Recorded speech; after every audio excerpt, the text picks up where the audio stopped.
अस्सलाम वालेकुम नाज़रीन, मैं हूं वाजिदुल्लाह और आप देख रहे हैं मेरा फेसबुक और यूट्यूब चैनल। उम्मीद करता हूं कि आप सब लोग खैरियत से होंगे और आप लोगों की जिंदगी अच्छी गुजर रही होंगी।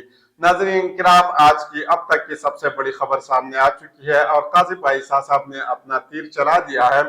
वो तीर जो काज़िम ईसा साहब की तरकश में था, आज उन्होंने वो तीर चला दिया है। पाकिस्तान तहरीक इंसाफ के साथ वही हुआ जिसका डर था। यानी 3 रुकनी बेंच जो है ना उसको बना दिया गया है।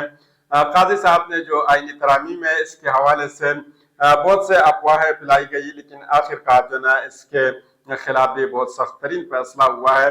यानी ये आईनी तरमीम जो है ना ये मजीद से मजीद तर जो है ना खराब होता जा रहा है। ये काजी ईसा साहब ने आज बहुत बड़ा फैसला किया है कि आखिर जो है ना काजी ईसा साहब वो किस तरफ जा रहे हैं और क्या कुछ वो करना चाह रहे हैं। काजी ईसा साहब के हवाले से ये बात कही जा रही थी कि निज़ाम तो अपने आखिरी हद तक जाएगा, लेकिन काजी ईसा साहब तक जाएगा और वो आखिरी हद तक नहीं जाएगा।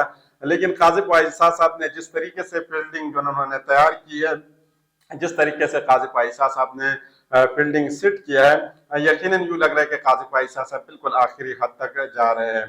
अगर हम पाकिस्तान तहरीक इंसाफ की मौजूदा लीडरशिप की बात करें तो आप ये बात जो है खुलकर सामने आई है कि इनके दरमियान एक डिवाइड पाया जाता है और यकीनन ये जो है डिवाइड हो चुकी है। एक ग्रुप जो है ना ये कहता है कि हमने 15 तारीख को डी चौक पर एहतजाज करना है, दूसरा ग्रुप एक कह रहा है कि नहीं, हमने डी चौक पर एहतजाज किसी भी हाल में नहीं करना। और उन्होंने सिस्टम को और निज़ाम को और मुक़्तदरा को एक गारंटी भी दी है कि वो कभी भी पाकिस्तान तहरीक इंसाफ के जितने भी लोग हैं वो कभी भी समिट के दौरान इस्लामाबाद और रावलपिंडी का रुख नहीं करेंगे। यानी सिर्फ इस्लामाबाद की नहीं बल्कि रावलपिंडी का भी रुख नहीं करेंगे और इन दोनों इलाकों के आसपास कहीं पर भी वो एहतजाज भी नहीं करेंगे। यानी अगर हम बात करें अली बिन गंडापुर साहब या इनके साथ जितने भी बाकी इनके अमख्याल लोग हैं, यहाँ तक के शेख वकास अकरम साहब भी कहते हैं कि हमने डी चौक के ऊपर जो है एहतजाज नहीं करना, लेकिन हमाद अजहर साहब और इसके दीगर जो इनके हम ख्याल लोग वो कहते हैं कि हमने हर हाल में जो है डी चौक के ऊपर एहतजाज करना है। अगर हमें ये कहा जाए कि आप ये डी चौक के एहतजाज को जो है मौखर करें तो उसका सिर्फ और सिर्फ एक वाहिद रास्ता है और वो रास्ता ये कि हमें ये बताया जाए कि इमरान खान साहब की सेहत कैसी है। इमरान खान साहब की सेहत के हवाले से अगर हमें बताया जाए तो फिर हम इस एहतजाज को जो है मुल्क की वसी तर मफादात में जो है हम इसको मौखर करेंगे। लेकिन दूसरी जानिब हम देख रहे हैं कि अली बिन गंडापुर साहब अपनी तरफ से जो है इमरान खान साहब की सेहत के हवाले से बताते हैं कि वो बिल्कुल ओके है, उसको कोई मसला नहीं है। लेकिन साथ साथ वो इसके जो जितने भी रिसोर्सेज है वो भी नहीं बता रहे कि कहाँ से उन्होंने ये पता किया कि इमरान खान साहब की सेहत को किसी किस्म के खदशात नहीं है। ये अली बिन गंडापुर साहब ये भी नहीं बता रहे, लेकिन सिर्फ ये बता रहे कि इमरान खान साहब की सेहत जो है वो बिल्कुल ठीक है। ख्वाजा आसफ साहब भी मैदान में आ चुके हैं, उन्होंने भी स्टेट के बिहाफ पर जो है पाकिस्तान तहरीक इंसाफ को बहुत सख्त मैसेज जो है उन्होंने दिया है, बहुत सख्त पैगाम उन्होंने दिया है। आज पाकिस्तान तहरीक इंसाफ को ये पैगाम मैं आप लोगों के सामने रखता हूँ। उन्होंने बताया कि वफाकी हुकूमत ने 15 अक्टूबर को पीटीआई के एहतजाज रोकने के लिए पूरी ताकत इस्तेमाल करने का ऐलान किया है। यानी वफाकी हुकूमत अपने तमाम तर वसाइल पाकिस्तान तहरीक इंसाफ के एहतजाज को रोकने के लिए इस्तेमाल करेंगे और भरपूर तरीके से इस्तेमाल करेंगे। यानी यहाँ से आप अंदाजा लगा दें। उन्होंने बताया कि सूबे की तमाम फोर्स को विफाक पर इस्तेमाल किया गया है। डॉक्टर इसरार अहमद और हकीम सईद साहब ने कहा था कि ये इस्लाम दुश्मन क़ुव्वतों के एजेंट है, उन्होंने दहशतगर्दी की कभी मजम्मत नहीं की। ये किसकी बात कर रहे हैं? ये इमरान खान साहब की बात कर रहे हैं। उन्होंने मजीद कहा कि अपने दौरे हुकूमत में हजारों की तादाद में दहशतगर्दों को बसाया, इनका कोई भी लीडर दहशतगर्द हमलों में शहीद होने वाले के जनाजे में शिरकत नहीं करता। यहाँ पे जो उन्होंने बहुत सख्त तरीन चीजें इस्तेमाल की है, अल्फाज इस्तेमाल किया है और मुख्तलिफ नजरिए यहाँ पे उन्होंने पेश किए हैं। यकीनन ये बहुत ज्यादा खतरनाक है। इसके ऊपर थोड़ा बहुत जो मैं बात करता हूँ। पाकिस्तान की तबाही का सामान बानी पीटीआई ने मुहैया किया। बलूचिस्तान में कल भी एक वाकया हुआ है, एक हफ्ते कबल भी वाकयात हुए हैं, लेकिन इनका एक ही बयान था कि बानी पीटीआई को रिहा किया जाए। रिहाई के अलावा इनका कोई भी मुतालबा नहीं था। यकीनन इसके अंदर उन्होंने बहुत से बातें की है। एक बात उन्होंने दहशतगर्दों के हवाले से की है। यकीनन जिस तरीके से खैबर पख्तूनख्वा के अंदर लोगों के साथ हुआ है, अगर ख्वाजा आसिफ साहब की एक बेटी के साथ अगर ये हो जाए तो यकीनन जो है इसके बाद ख्वाजा आसिफ साहब कभी भी दहशतगर्दी की बात नहीं करेंगे, क्योंकि खैबर पख्तूनख्वा के लोग ये सह चुके हैं, उनको अंदाजा है कि इनके साथ क्या कुछ हुआ है। और फिर इसके बाद जब ये लोग इतना जोर लगाते हैं और जिस तरीके से ये इस्लामाबाद की तरफ मूव करते हैं और एक काल पर इमरान खान साहब के एक काल के ऊपर जब ये इस्लामाबाद तक पहुंचते हैं तो उनको अंदाजा है कि इनके साथ इनसे पहले क्या कुछ हुआ है। ख्वाजा आसिफ साहब, मैं आपको रिक्वेस्ट करता हूँ कि आप एक दफा अपने एक बच्चे को खैबर पख्तूनख्वा के अंदर छोड़े اور خیبر پختونخوا کے اندر ان لوگوں کو جو خیبر پختونخوا کے لوگوں کے ساتھ جو کچھ ہوا ہے آپ چھوڑیں اور آپ کے بیٹے یا بیٹی کے ساتھ وہ تمام چیزیں ہو جائیں، پھر اس کے بعد آپ کو اندازہ ہوگا کہ کون دہشت گرد ہے اور کون جو ہے پاکستان کے ساتھ صحیح اور سچے وفادار ہے۔ مزید اس کے اوپر میں بات نہیں کرنا چاہتا۔ حکومت مسودے کے نکات بھی سامنے آ گئے ہیں اور یقیناً بہت خطرناک نکات سامنے آئے ہیں۔ پاکستان تحریک انصاف کے لیے اس میں بری خبر ہے، پاکستان تحریک انصاف کے لیے کوئی اچھی خبر اس کے اندر نہیں ہے۔ 26ویں آئینی ترمیم سے متعلق حکومتی مسودے کے نکات سامنے آ گئے ہیں۔ حکومت نے وفاقی عدالت آئینی عدالت بنانے کا فارمولہ سیاسی جماعتوں سے شیئر کر دیا۔ مجوزہ ترمیم کے مطابق وفاقی آئینی عدالت چیف جسٹس سمیت 7 اراکین پر مشتمل ہوگی۔ چیف جسٹس اور 2 سینئر ترین ججز رکن ہوں گے۔ حکومتی مسودے میں تجویز کیا گیا ہے کہ ایک وفاقی آئینی عدالت قائم کی جائے گی جس کے پہلے چیف جسٹس کا تقرر صدر مملکت وزیر اعظم کی ایڈوائس پر کریں گے، جبکہ آئینی عدالت کے پہلے چیف جسٹس اور 3 سینئر ججز کا تقرر یا کمیٹی کی سفارش پر کیا جائے گا، اور کمیٹی میں 4 ارکان پارلیمنٹ، وفاقی وزیر قانون اور پاکستان بار کونسل کا نمائندہ شامل ہوگا۔ یعنی یہاں سے تمام چیزیں جو ہے آپ اندازہ جو ہے اس کا لگاتے جائیں۔ مجوزہ آئینی ترمیم میں کہا گیا کہ آئینی عدالت کے ججز کے تقرر کے لیے کمیشن تشکیل دیا جائے گا جس کے سربراہ چیف جسٹس وفاقی آئینی عدالت ہوں گے، اور کمیشن میں آئینی عدالت کے 5 سینئر ترین ججز ممبران بھی ہوں گے۔ اس کے علاوہ صوبائی آئینی عدالت اور چیف جسٹس صوبائی وزیر قانون بار کونسل کے نمائندے پر بھی مشتمل ہوگا۔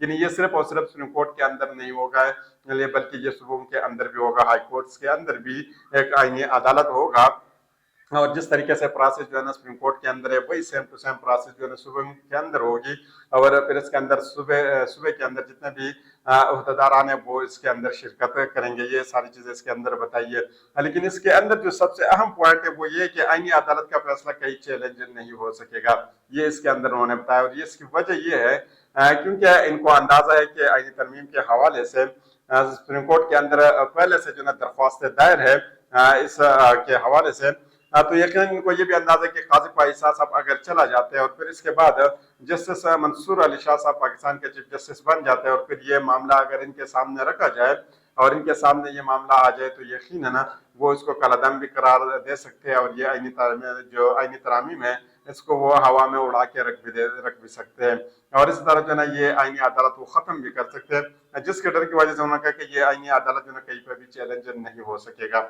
یعنی یہاں سے آپ اندازہ لگا لیں ان چیزوں کا۔ آئینی ترامیم کے معاملے پر حکومتی اتحادی جماعتیں ایک پیج پر آ گئی ہے، جبکہ جے یو آئی نے ساتھ دینے سے صاف صاف انکار کر دیا۔